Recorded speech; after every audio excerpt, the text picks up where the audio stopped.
ഈ മണ്ണിനോട് മല്ലടിച്ചുകൊണ്ട്, കാലാവസ്ഥയോട് മല്ലടിച്ചുകൊണ്ട്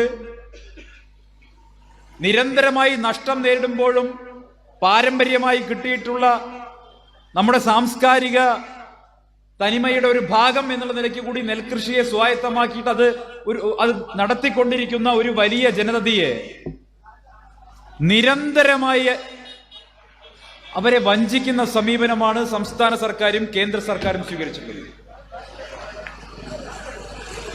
ഈ സംസ്ഥാന സർക്കാരിന് എന്തൊക്കെ കാര്യത്തിന് പണം കയ്യിലുണ്ട് അല്ലെ? കോടിക്കണക്കിന് ഉറുപ്പിക ചെലവാക്കാൻ ഈ സർക്കാരിന്റെ കയ്യിൽ ഇഷ്ടം പോലെ പണമുണ്ട്. പക്ഷേ നെൽകർഷകന്റെ കണ്ണീര് മാത്രം ഈ സർക്കാർ കാണുന്നില്ല. ഞാൻ ഒരു കാര്യം പറയാം, നെൽകർഷകൻ എന്ന് പറയുന്നവർ അന്നദാതാവാണ്. ആ അന്നദാതാക്കളുടെ കണ്ണുനീർ ഈ കേരളത്തിൽ വീണിട്ടുണ്ടെങ്കിൽ മുഖ്യമന്ത്രി പിണറായി വിജയനോട് എനിക്ക് പറയാനുള്ളത്, എത്ര അയ്യപ്പ സംഗമം നടത്തിയാലും നിങ്ങളുടെ പാപക്കറമായാൻ പോകുന്നില്ല.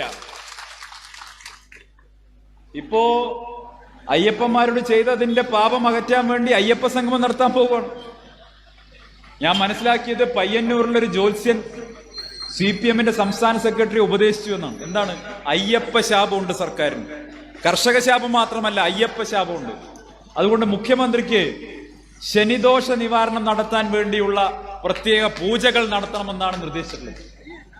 അതിന്റെ ഭാഗമായിട്ട് ഇപ്പൊ അയ്യപ്പ സംഗമം നടത്തണം. 9 കൊല്ലം അയ്യപ്പന്മാരോടില്ലാത്ത സ്നേഹമാണ് ഈ 10ാമത്തെ കൊല്ലം തെരഞ്ഞെടുപ്പ് അടുത്തപ്പോ CPM-മാർക്ക് ഇപ്പൊ വന്നിട്ടുണ്ട്. എന്റെ നാട്ടിലെ സകല CPM-കാരും അടുത്ത 1-ാം തീയതി ശബരിമലയ്ക്ക് പോവാന്നാ പറയുന്നത്.